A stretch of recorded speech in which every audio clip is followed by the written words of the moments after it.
Es el momento de la actualidad de África en las pantallas de France 24. Soy Julián Ramírez Castro, hoy en el lugar de Amal Ben Otman, y de estos temas hablaremos hoy.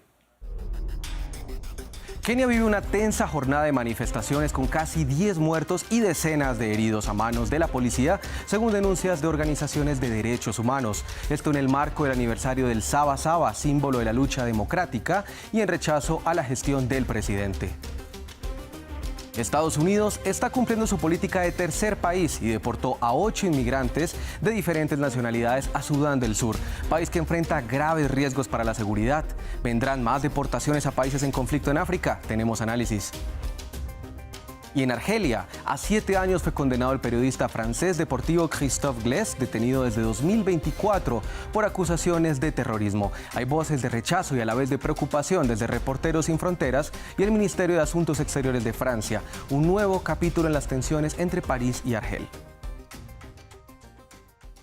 Este 7 de julio, al menos 10 personas murieron durante las manifestaciones celebradas para conmemorar el Día del Saba Saba, una fecha que recuerda la lucha de miles de personas hace 35 años por una democracia multipartidista en Kenia. El informe es de Hugo Caro Jiménez. Caos en las calles de Nairobi. Este lunes una multitud de manifestantes salió a las calles de la capital keniana para conmemorar el aniversario número 35 del Día Saba Saba o 7-7, una fecha que conmemora la protesta histórica de 1990 que ayudó a impulsar a Kenia hacia la democracia multipartidista. La manifestación de hoy se enfrentó a una dura represión de la fuerza policial. De hecho, una fuente de Reuters aseguró que la policía abrió fuego contra los manifestantes, quienes pidieron a los agentes reconsiderar su posición. Este es nuestro país. Si lo destruimos, todos nos veremos afectados. Los policías no deben pensar que si el país es destruido estarán a salvo. Ellos también se verán afectados junto con sus familias. La policía antidisturbios utilizó gases lacrimógenos y cañones de agua para dispersar a las personas, mientras otras fuerzas del orden mantenían cercos de seguridad que buscaban frenar el paso de los manifestantes hacia el centro de Nairobi. Y pese a la mano dura, los manifestantes aseguran que no darán su brazo a torcer. Regresar a casa no nos va a ayudar todavía. Nuestros hijos están siendo secuestrados y asesinados. Los padres buscan a sus hijos, pero no los encuentran. Acamparemos aquí hasta el anochecer. Lo más importante es que protestemos y lo hagamos de forma pacífica. La manifestación ocurre en medio de una creciente tensión tras la represión policial de la última protesta, que ocurrió el pasado 25 de junio, cuando miles de personas salieron a las calles para exigir reformas económicas y la dimisión del presidente William Ruto. Según la Comisión Nacional de Derechos Humanos de Kenia, durante aquella manifestación al menos 19 personas murieron y otras 531 resultaron heridas durante la represión policial. Juba, la capital de Sudán del Sur, recibió 8 migrantes expulsados por Estados Unidos, 7 de ellos de otras nacionalidades. Y esto se dio tras la confirmación de la Corte Suprema estadounidense que permitió esta deportación, a pesar de que el propio Departamento de Estado señala que este país no es seguro para sus ciudadanos. Para entender esta política de tercer país en la región y si otros países con alta inestabilidad en la región podrían cooperar con Washington, le consultamos previamente a Ernesto Castañeda, quien es director del Laboratorio de Inmigración y profesor de la American University, y esto nos cuenta. Hay muchas preguntas alrededor de esta deportación a Sudán del Sur. Primero que nada, estamos hablando de un número muy pequeño de personas, 8 personas. Entonces, en efecto, esto no hace un gran cambio de un lado ni del otro. Es decir, no baja la población de gente en las prisiones estadounidenses, no resuelve el problema técnico de dónde poner a la gente que está en proceso de deportación en Estados Unidos. Entonces pareciera algo más simbólico, algo más bien para amedrentar y que está basado en varias mentiras por parte del gobierno estadounidense de Trump. Por ejemplo, dice que México no quiere aceptar a su ciudadano. Todas las indicaciones son que México aceptaría esa deportación de su conciudadano. E igual Cuba en el pasado no ha aceptado deportaciones. Sin embargo, hemos visto ya que con esta administración de Trump, Cuba ha aceptado varios vuelos de deportación. Entonces, probablemente ellos también aceptarían a esos dos ciudadanos. El gobierno de Estados Unidos tiene que avisarle a estos gobiernos que le están regresando a una persona con un historial criminal para que México o Cuba determine si seguirían en prisión o no. En el caso de Sudán del Sur es muy curioso porque las declaraciones de una persona, un abogado del Departamento de Justicia que estaba arguyendo este caso, decía, primero que nada, que el gobierno estadounidense no había pedido que estos criminales peligrosos estuvieran detenidos en Sudán y que no había sido esa petición. Y por otro lado, que el gobierno de Sudán del Sur había aceptado recibirlos de manera temporal y que no iba a haber necesariamente un aspecto punitivo tampoco. Entonces, en teoría, esta gente que supuestamente es un peligro para el mundo sería dejada en Sudán en libertad. También le preguntamos sobre si Sudán del Sur puede brindar garantías en derechos humanos y seguridad a estos inmigrantes. Trump está buscando países en cualquier región que acepten a deportados o a gente que está en un limbo legal de países terceros. Sabemos que Europa ya ha hecho este tipo de tratados con Libia, con Tunisia, hay acuerdos de migración con Marruecos. Entonces Estados Unidos tal vez podría aprovecharse de esa experiencia que ya tienen en control punitivo de flujos migratorios en el norte de África y también hacer acuerdos con ellos. También Ruanda sería otro país que se está discutiendo.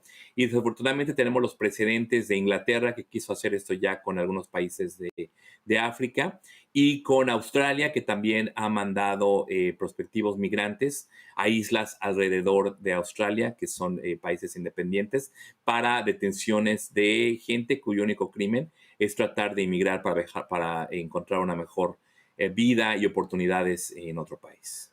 Y seguimos en Togo con la convocatoria a nuevas protestas previstas para próximas semanas. Esto tras el cambio constitucional que desde mayo permite al líder político Faure Gnassingbé mantenerse en el poder incluso indefinidamente. Y conectamos con nuestra corresponsal en República Centroafricana, Marianne Koné, quien nos cuenta más sobre esto. Todo comenzó con la detención a finales de mayo de Amron, un rapero togolés muy crítico con el gobierno que había lanzado un llamado a manifestarse en las redes sociales. Posteriormente, el artista fue arrestado y luego internado por la fuerza en un hospital psiquiátrico. Esta detención provocó una ola de indignación en el país y dio lugar a una serie de manifestaciones en la capital, Lomé.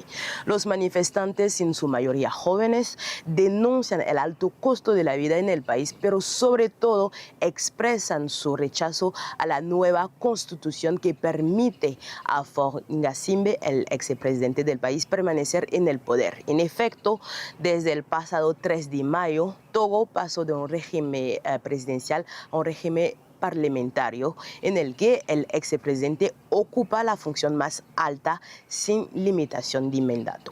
En el poder desde 2005, Faure Gnassingbé sucedió a su padre, quien dirigió el país durante 38 años. Mientras las manifestaciones fueron violentamente reprimidas, causando varios muertos y decenas de heridos, se lanzó un nuevo llamado a la movilización. Estas están previstas para los días 16 y 17 de julio. Esta última fecha coincide con las elecciones municipales, cuyo aplazamiento ha sido solicitado por distintos partidos de oposición y organizaciones de la sociedad civil. Y las relaciones bilaterales entre Francia y Argelia siguen cada vez más tensas. En esta ocasión, Christophe Glaise, un periodista deportivo francés, fue condenado el pasado 29 de junio por un tribunal argelino a 7 años de cárcel. El hombre es acusado de haberse acercado a figuras independentistas de la etnia Amazigh de Kabylia. Es el último acontecimiento de la ya débil relación diplomática entre Francia y Argelia, que ganó su independencia en 1962 tras una larga guerra. Maxime Plouvinet tiene todos los detalles. Una nueva batalla legal en medio de la crisis diplomática. El periodista francés Christophe Glaise fue condenado el pasado 29 de junio a 7 años de cárcel por el tribunal de Tizi Ouzou en Argelia, señalado de incentivar al terrorismo. Francia lamenta profundamente la dura condena a 7 años de cárcel impuesta al periodista francés Christophe Glaise. Su abogado y sus partidarios han manifestado su intención de apelar. El Ministerio de Europa y Asuntos Exteriores ha seguido de cerca la situación de nuestro compatriota desde su detención en Argelia en mayo de 2024 y le ha proporcionado asistencia y protección consular a lo largo de su revisión judicial. Glaise, colaborador de la revista SoFoot, había viajado a Tizi Ouzou en mayo de 2024 con una visa turística según Argel, para escribir sobre el club de fútbol local Juventud Deportiva de Kabylia. Kabylia es el hogar de la etnia Amazigh Kabila, Glaise fue detenido por haber estado en contacto con una figura del fútbol local que forma parte del movimiento para la autodeterminación de la Kabylia, designado terrorista por Argel en 2021. Para Reporteros Sin Fronteras, sacar a Christophe Glaise de esta situación es una prioridad absoluta. Hemos hecho pública su situación hoy, por primera vez. Hace 30 meses que está en esta situación, la de un control judicial severo, de una prohibición de abandonar el territorio argelino. Está sujeto a este control judicial de manera ejemplar.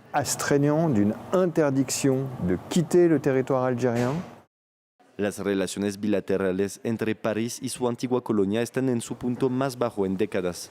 Además del caso de Glaise, Argel confirmó el 1 de julio la condena a 5 años de prisión del autor franco-argelino Boualem Sansal, de 80 años, condenado por sus comentarios afirmando que Francia cedió injustamente un territorio marroquí a Argelia durante la época colonial, provocando la ira de Argel. Y de África vamos hasta París, porque en un rincón de la capital gala se vivió la pasión del fútbol de este continente. En el barrio de la Gota de Oro los vecinos organizaron un campeonato de fútbol que se ha vuelto semillero de talentos y en esta ocasión Costa de Marfil ganó el torneo, que también contó con una cuota latinoamericana. La historia completa con Erika Olavarría. En el barrio africano de la Goutte d'Or, la Gota de Oro, en París, este lunes es día de fiesta.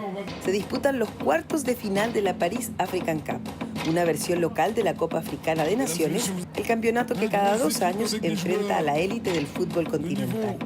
En la Goutte d'Or, donde un 30% de la población es de origen extranjero y conviven personas de una decena de naciones africanas, fue fácil formar una selección por cada país. Tras este evento, que nació hace 6 años, está Mamadou Camara, también vecino del barrio. La copa nació para pasar el tiempo, pero entre tanto cada uno descubrió una pasión. Es para dar un momento de felicidad a los habitantes del barrio. Aquí mucha gente no sale de vacaciones, no se va de viaje y no sale mucho, y si este evento les permite evadirse, aunque sea un día, está muy bien. El vigente campeón de la Copa es Senegal y Sakou es el arquero del equipo. Como hijo de la Gota de Oro, sabe bien lo que el fútbol significa para los residentes. En este barrio se respira fútbol, hay mucho talento. Hay una época durante el Ramadán que es cuando más jugamos al fútbol. El fútbol nos une. Senegal ganó con dificultad a los argelinos, pero no logró repetir la victoria del año pasado y fueron eliminados en semifinales. También quedó fuera en primera ronda el equipo de Colombia. Esta primera experiencia no fue fácil. El de África es un juego que se asemeja al latinoamericano. Fútbol rápido, fuerte, ágil, jugadores muy ágiles con la pelota, con muy buena técnica depurada. Tienen demasiada técnica depurada por lo mismo, porque crecen en la calle jugando y ahí es donde nace esa rica técnica que quizás el europeo natal nunca la puede tener. Los colombianos esperan volver el próximo año, ya que tras el torneo varios recibieron ofertas para jugar en fútbol sala. Cada vez más colombianos viven en este barrio, cuentan incluso con sus propios comercios. Y es que no solo en el fútbol, sino también en la comida, África y Colombia están menos lejos de lo que parece en el mapa. Y de esta manera despedimos una edición más de África 7 días. Siga con toda la actualidad de este continente y el mundo a través de France24.com.